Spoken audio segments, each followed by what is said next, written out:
जय श्री कृष्ण भक्तों, राधे राधे। पुरुषोत्तम मास महात्म्य अधिक मास महात्म्य अध्याय 12।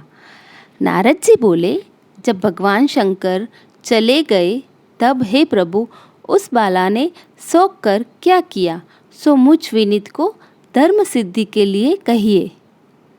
इसी प्रकार राजा युधिष्ठिर ने भगवान कृष्ण से पूछा था, सो भगवान ने राजा के प्रति जो कहा सो हम तुमसे कहते हैं, सुनो। श्री कृष्ण बोले, हे राजन, इस प्रकार जब शिवजी चले गए तब वह बाला प्रभावित हो गई और लंबे श्वास लेती हुई बड़ी डरी और वह कृशदोरी अश्रुतापूर्वक रोने लगी। हृदय अग्नि से उठी ज्वाला से जलते हुए अंग वाली वह तपस्विनी कन्या वन अग्नि से जले हुए पत्ते वाली लता की तरह हो गई। दुख और ईर्ष्या को प्राप्त उस कन्या का बहुत समय व्यतीत हो गया। जिस प्रकार चूहे के बिल में घुसकर आक्रमण करके सर्प उसे वश में कर लेता है, उसी प्रकार उपयुक्त शोचनीय अवस्था को प्राप्त उस तपस्विनी बाला पर उस प्रभु काल ने आक्रमण कर उसे वश में कर लिया। वर्षा ऋतु में मेघ से गिरे हुए आकाश में बिजली चमककर जैसे नष्ट हो जाती है, उसी प्रकार तपस्या से जले हुए पाप वाली वह कन्या अपने आश्रम में मर गई। उसी समय धर्मनिष्ठ यज्ञसेन नाम का राजा ने बड़ी सामग्रियों से युक्त उत्तम यज्ञ किया।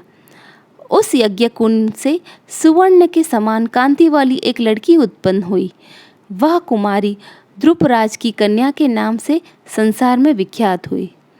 पहले वो मेघावी ऋषि की कन्या थी, वही सब लोकों में द्रौपदी नाम से प्रसिद्ध हुई। उसी को स्वयंवर में मछली को वेखकर भीष्म, कर्ण आदि बहुत से राजाओं को तूर्ण के समान क्षुभित रजमंडल में अर्जुन ने पांचाली को पाया।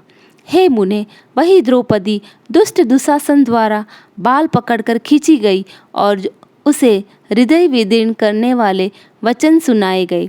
पुरुषोत्तम की अवहेलना करने के कारण मैंने भी उसकी उपेक्षा की। जब वह मेरे स्नेह करके मेरा नाम बराबर लेने लगी। हे दामोदर, हे दया सिंधे, हे कृष्ण, हे जगतपते, हे रमानाथ, हे केशव, हे क्लेशनाशन, मेरे माता पिता, भातृवर्ग, सहेलियाँ, बहन, भांजे, बंधु, इष्ट, पति आदि कोई भी नहीं है।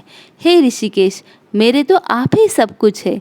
हे गोविंद, हे गोपिकानाथ, दीनबंधो, दयानिधे, दुशासन से आक्रमण की गई मुझे क्या आप नहीं जानते?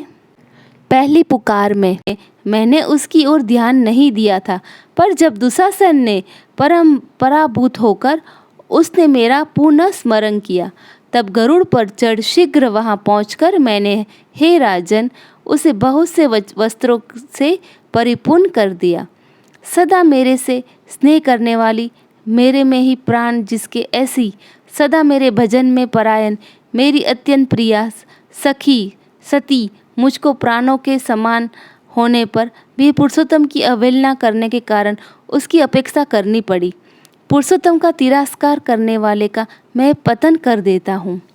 यह पुरुषोत्तम मुनियों और देवताओं से भी सेव्य है। फिर समस्त कामनाओं को देने वाला यह पुरुषोत्तम मनुष्य द्वारा तो सेवनीय है। अतः आगामी पुरुषोत्तम की आराधना करो। 14 वर्ष के संपूर्ण होने पर तुम्हारा कल्याण होगा। हे पांडुनंदन, जिन पुरुषों ने द्रौपदी के बालों को खींचते हुए देखा है, हे महाराज, उनकी स्त्रियों की अलंकों को मैं क्रोध से काटूंगा। दुर्योधन आदि राजाओं को यमराज के भवन को पहुंचाऊंगा। बाद तुम समस्त शत्रुओं का नाश कर राजा होंगे। न मेरे को लक्ष्मी प्रिय, न मेरे को बलभद्र जी प्रिय, और न वैसे मेरे को देवी देव की प्रिय, न प्रद्युमन, न सात्ययी प्रिय है। जैसे मेरे को भक्त प्रिय है, वैसा कोई प्रिय नहीं है।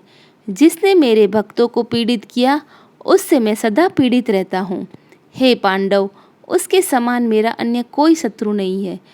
उसके अपराध का फल देने वाला यमराज है, क्योंकि वह दुष्ट दंड देने के लिए भी मेरे से देखने के योग्य नहीं है।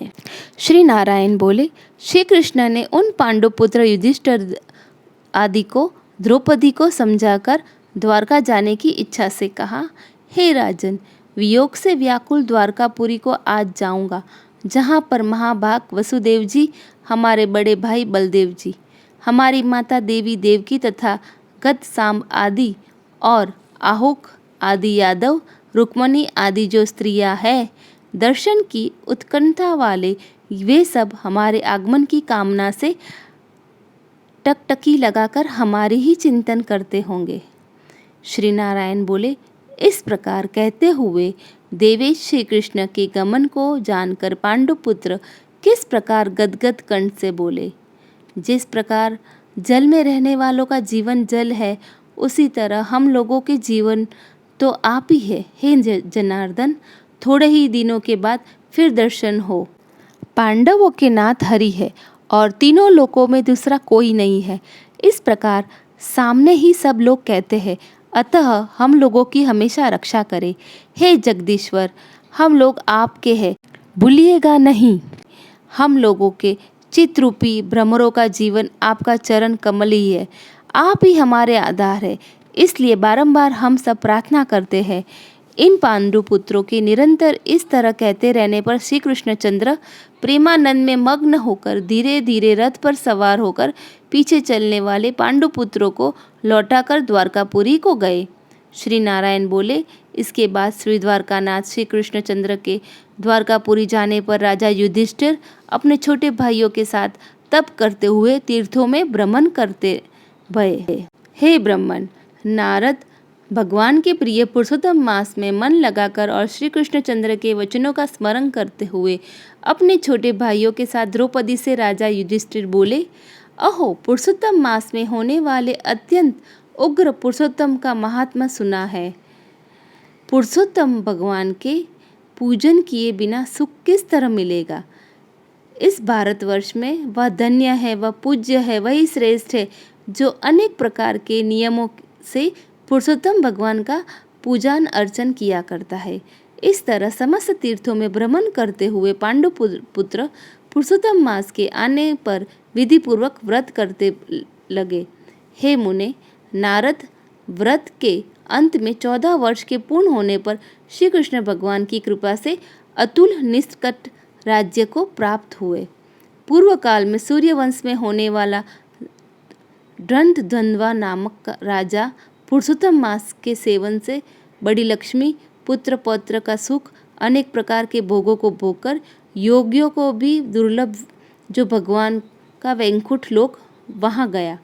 हे मुनि श्रेष्ठ नारद, इस पुरुषोत्तम मास के अतुल महात्मा को करोड़ों कल्प समय मिलने पर भी मैं कहने को समर्थ नहीं हूँ।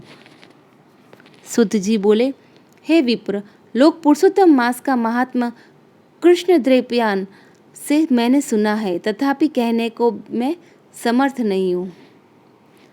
इस पुरुषोत्तम मास के अखिल महात्मा को स्वयं नारायण जानते हैं या साक्षात वैकुंठवासी हरि भगवान जानते हैं, परंतु ब्रह्मादि देवताओं से नमस्कार किए जाने वाले है चरणपीठ, जिनके ऐसे गोलोकनाथ श्री कृष्णचंद्र भी अपनाए हुए पुरुषोत्तम मास का संपूर्ण महात्मा नहीं जानते हैं, तो मनुष्य कहाँ से जान सकता है।